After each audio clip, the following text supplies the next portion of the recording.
Welcome to week 4, conflict management. This is one of my favorite weeks because conflict is usually something that we see as negative or something we want to try to avoid. And it's really a great opportunity for growth and expansion within relationships of any kind. So I'm excited to talk to you about how and why conflict is good and why it's important for growth of your relationships. So the objectives: discover what happens to the nervous system during conflict, learn ways to improve conflict management to create more efficient and effective solutions, understand why conflict is good for self-development, and deepening intimacy. This is one of the most well-known photos, I feel like, ever. It's from Burning Man, and it's these two people who are in conflict. The wire cages represent two people who are turning back to back from each other, probably in conflict. And really on the inside are these unmet needs, these childhood wounds, just childlike nature, really wanting something, but maybe being unable to understand how to get there. What is conflict? A conflict is a disagreement in the way we are each viewing the same thing. A difference in opinion, an instance of incoherence within an energetic dynamic between two or more stances. So conflict doesn't necessarily just have to happen between two people. Many times individuals experience inner conflict of two opposing polarities that want your attention. Maybe it's like childhood wounding getting your attention, but also like an adult version of you that wants to do a different thing. So you can have inner conflict that happens. This is what I predominantly see in the people that I'm treating in my practice. People who are having those inner conflicts that are really confusing and trying to navigate, like, what's the right answer? What should I do here? Anytime you're asking yourself, what is the right answer? I'm lost, I'm confused, I don't know where to go. These are conflicting parts of you, of your psyche, that are in play here. And they're often trying to move you in a direction. But if you haven't developed trust within yourself or the ability to understand what your aligned truth is, various different topics, it's really hard to decide. So it causes internal conflict. And we see this a lot in relationships too, difference of opinion. How many times does politics come into discussions where you're like, we just don't see eye to eye, or you end up leaving the conversation because it's just too much. A difference of opinion is just two ways that people are viewing the same thing with different lenses of how they view reality. This is a chart called the mature organism model. Basically, it's showing you that whatever you're receiving from the environmental stimuli. So we talked about this during the week of the nervous system. You receive lots of information from the environment, from your tissues, from your senses, from your sensual experience, through all your senses. You receive information and it goes up into your spinal cord, up to your brain. And in this brain houses past experiences. That's probably the most important part. Past experiences that are influencing how you're determining what's happening in the present moment. Knowledge, beliefs, culture, past successful behaviors observed in others. So from modeling, past not successful behaviors, right? So in your brain, this is a library of everything that you've ever seen in your life, experienced in your life, been shown in your life. So whatever the information that you're receiving from your environment is, it goes up and it computes in your brain based on what you've been exposed to already. And then it produces an output or a behavior. So the biggest part here is that you are operating based on what has already been programmed in your brain. And lots of times people get stuck in conflict because they're like, whatever you're saying doesn't match anything I've ever experienced in my life. So I just don't understand, or I can't see your point of view. So it causes that inner conflict, which causes usually an altered behavior, a heightened emotional state. And if it heightens your emotional state, you experience altered physiology. So you have a biological cellular change in your physiology every time you experience an emotion that is supposed to evoke a response. So, for instance, you might notice that when you get angry, your body gets hot. So, there's a correlation between your emotional state and your physiology. So, it's causing this back and forth interrelated dynamic of, okay, my body changes when I'm experiencing this emotion. And this is all coming from you receiving information from the environment, you're scrutinizing it, you're thinking about it or computing it in your brain, your library, and you're producing that output. So, without going into too much detail here, this is why it's really important to understand conflict and be able to reframe it in a positive way, because it does affect you first and foremost. Yes, you might affect the other person, but it's causing a physiological change every time you experience in a significant emotional reaction. So, positive or negative, your cellular biology is being altered every time that activation process happens. What are we fighting about? So, this is also super interesting. The human brain can process 11 millions of bits of information every second. So, you have the capacity to take in lots and lots of information. But if we took in 11 bits of information every second, we'd be extremely overwhelmed by how much information that we have to process. So our conscious mind does this thing where it focuses on only 40 to 50 bits of information per second. So it can help you to focus on one thing and not be scatterbrained, it helps you to focus to get things done. On top of that, you have something called your reticular activating system, which is a part of your brain that helps you to put on specific goggles that say, oh, okay, the dominant thought in my mind lately has been conflict. So now your reticular activating system is focused on finding conflict in your environment. So you're priming your lenses to look for conflict, which is why you might be like, oh my gosh, I've been experiencing so many issues with people lately. Well, if you do a thought inventory and you say, like, what has the dominant thought in my mind been lately? You can understand what you're focusing on in your environment based off of your reticular activating system.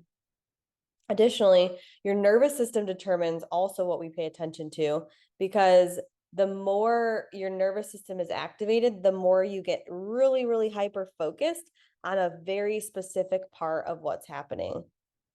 This is a really important part, because if your nervous system is activated and you're only focusing on, let's say you get in an argument with your partner about cleaning the house. Now you're only focused on one specific example in the past of when they did not pick up their clothes, and it was just that one specific event. You forget about all the times where they did the dishes and the laundry. You're just like focused on that repetitive action. And that's what happens when you have nervous system activation during conflict. So your reticular activating system and your nervous system come into play when you are experiencing conflict, because you will, number one, focus on a very small part of actually what's happening, and your nervous system will shrink that size even smaller. So now you're focusing on really specific details of something that's a part of a much bigger picture. We'll revisit this. I know it can be a little bit much to take in. If you have any questions, again, put them in the chat.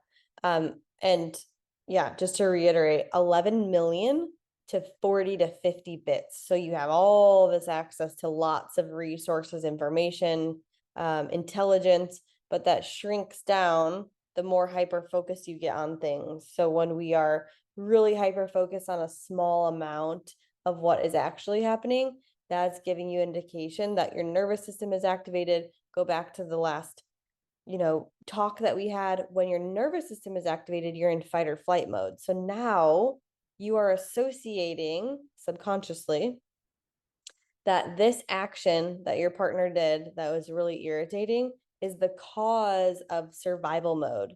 And if that happens over time, now just like seeing your partner can sometimes activate that. If you don't have conflict resolution, if you're not moving towards a solution or a resolution of the conflict, over time, your partner can then start to become the stimulus for the survival mode or the activated nervous system.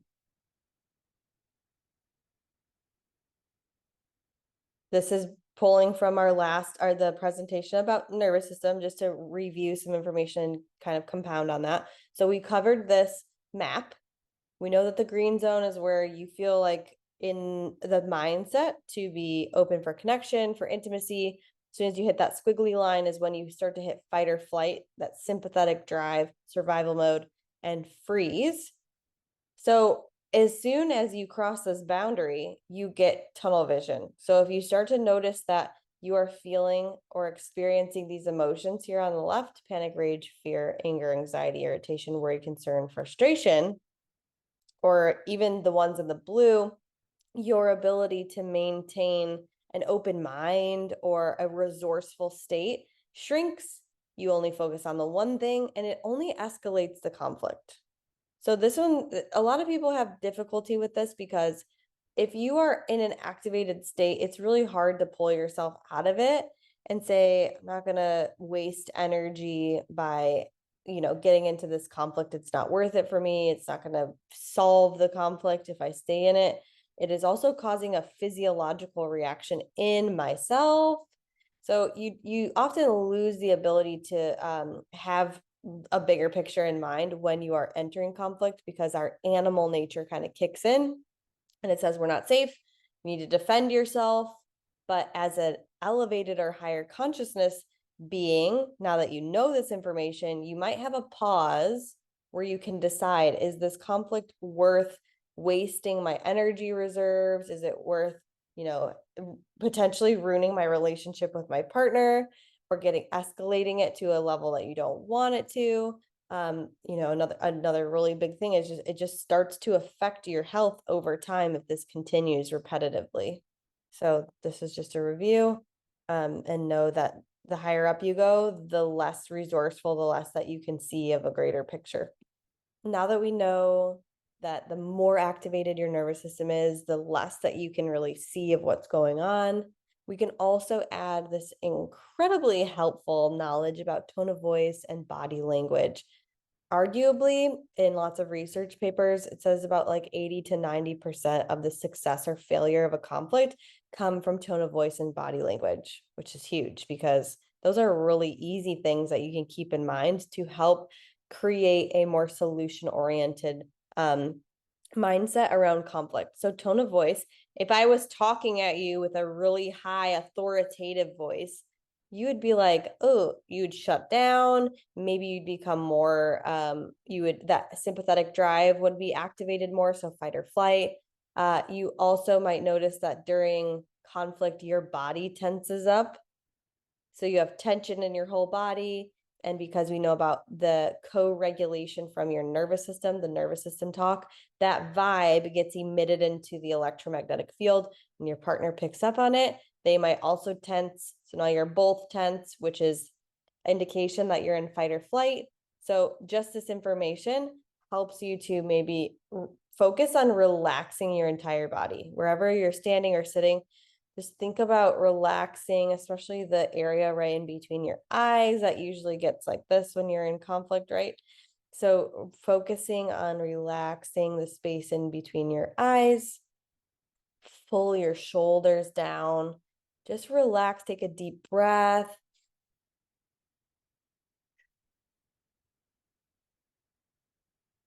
And while your body's relaxed, think about relaxing your vocal cords and your voice, bringing it back down to calm. This is a very effective tool for helping the other person also to co-regulate with you. So tone of voice and body language are huge game changers for conflict management.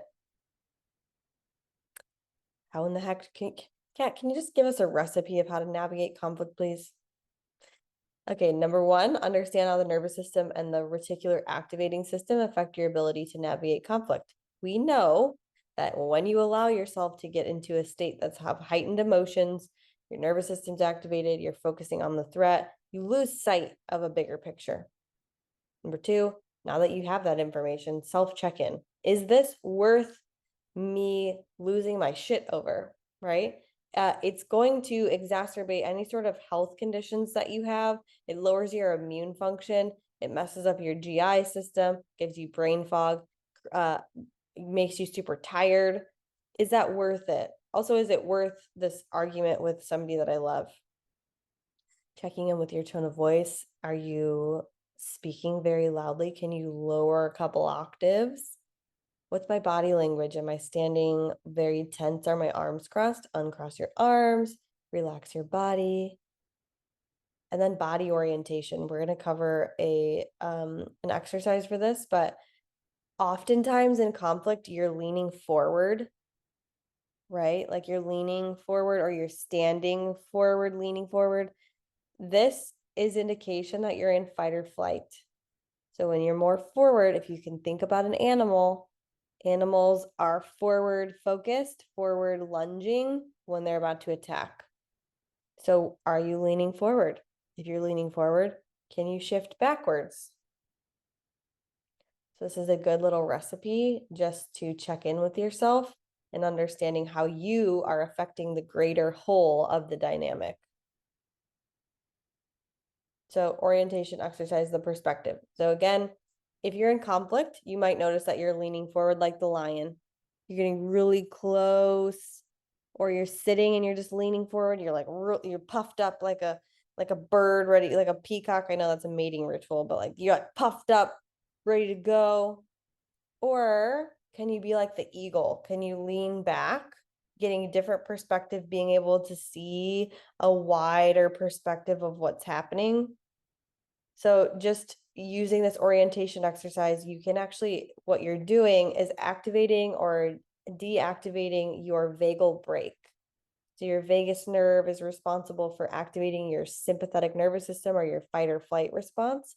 And so leaning forward, you'll feel more activation. And then leaning back, you'll feel the brake and the activation of your parasympathetic nervous system, which is your rest or digest. So you'll even feel that shift in your system just by leaning forward and backwards. So just in your chair right now, practice leaning forward. What does that feel like in your body? You'll have more of a sympathetic charge start to happen, maybe more energy, more focus. And then you lean back. And notice that your body almost immediately relaxes. That's a physiological change that happens as a result of this orientation exercise. You've seen this in the last presentation. So why is conflict good? Conflict gives you an opportunity to learn more and understand each other more. So again, like when you're taking in information and processing it in your brain, all you are able to pull from is what you've been through or seen from the past. That's it. Like if you can't make any decisions about something that you've never been exposed to before. So even if your partner says something that's feels like completely in the left field, you're like, I can't even understand your perspective because I've never contemplated or considered that in the past. So just for a second, maybe consider that their perspective has a viewpoint that you've just never been exposed to before.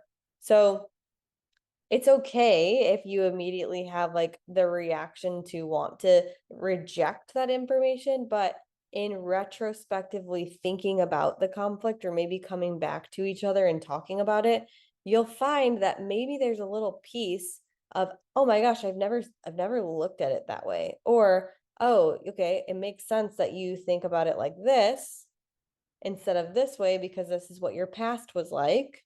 Right. So just deepening understanding of how people are viewing the world, because we will never, ever, ever see the same thing in the same way.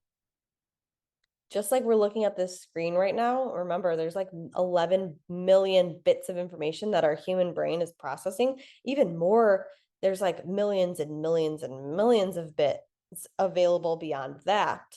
And we're only paying attention to 40 to 50% of that when we're not in an activated state. So if you're watching this and it's bringing up some stuff, you might be even seeing less.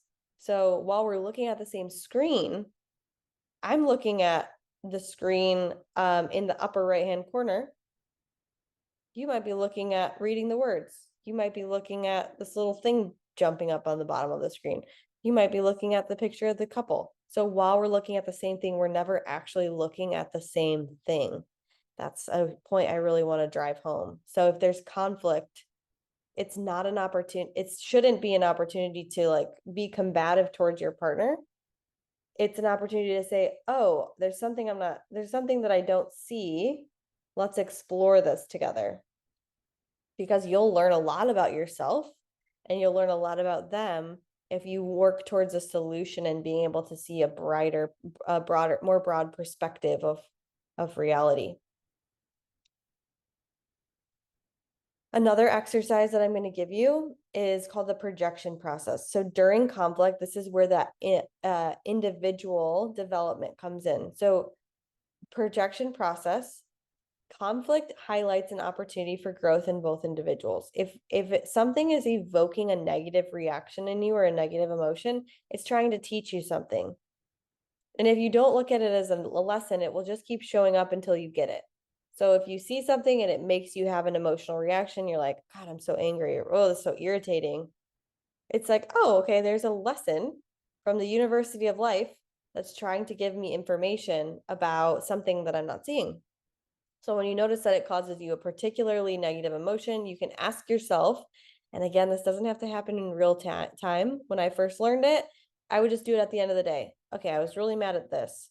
What about this situation is causing me to have an emotional reaction? Interesting question. Why was I so angry about that? And you keep just kind of like unraveling it until you can find the root cause of like, oh, it was because of this. What can I identify about my partner's actions that I also see in my own behavior? So if you're saying like you are careless about keeping the house clean, oh, okay, I witnessed that. I can recognize what it is about my partner's behavior. And then you can ask yourself, have I ever been careless about, keeping things clean? Chances are yes. In the past, or maybe you're still doing it. Have you ever been careless about being clean? Yeah. Okay. Great. You're seeing that reflected in someone else, which is showing you something about yourself. So you have an opportunity there to change your behavior or forgive yourself and move on. They're always reflecting something about you that oftentimes we don't want to see. When you always look for the lesson and the positive lesson, the positive experience, the little golden nugget that's been, covered by this irritating ball of conflict. You're looking through that ball to find the little golden nugget. Then in its place, you can start to intentionally plant the seeds of change. So just like our mind garden in the last video, when you can identify the negative, but also plant in its place, okay, going forward, I'm going to be more mindful of, my cleanliness around the house. Now you're making intentional plans of change towards your own evolution and the evolution of your relationship. Key points: conflict is a difference of opinion based upon past experiences and the lens that you have developed to view the world. You looking at the world like this doesn't mean somebody else's view of the world where they're looking at it through a different lens is wrong. It's just a difference of the way that people are viewing the world. You lose the ability to see more of what is going on when you are in an activated state. Remember, when you're more activated, the more angry you get, the more small your ability to see what's happening. You're only looking out of lenses this big instead of this big or this big, right? That leaves you less resourceful, and it really takes you back to being more of like a primal animal. So I know you're not a primal animal, although we still have those qualities in our DNA, but it's time to evolve towards a higher level of mental emotional intelligence. Conflict helps us to identify potential for growth. So remember, there's a little seed, a golden nugget, oftentimes just buried within this ball of conflict. So if you can look for the nugget, you'll see conflict as an opportunity to grow. Homework. So you're going to practice the projection process this week. So the next time that you experience a negative emotion with your partner, complete the following. I acknowledge that my partner is unclean sometimes. I acknowledge that I also sometimes am unclean. They're reflecting back to you something about yourself, or I'm careless, or I'm stressed out, or I'm overwhelmed. And then I want you to follow it up with a positive about your partner, because you never just want to focus on finding the negative. I love that my partner or spouse or whoever says hello to me, greets me, makes me feel seen when they come home from work. I love that I also am intentional about making people feel seen. So, really easy homework assignment, but this is a huge opportunity to be able to witness areas of yourself that you haven't yet learned how to love or haven't seen or haven't integrated yet into your awareness. So, great exercise. Again, with as with anything, if you have any questions, you can feel free to email me or DM me, whatever you need to do. And I will see you next week for module 5.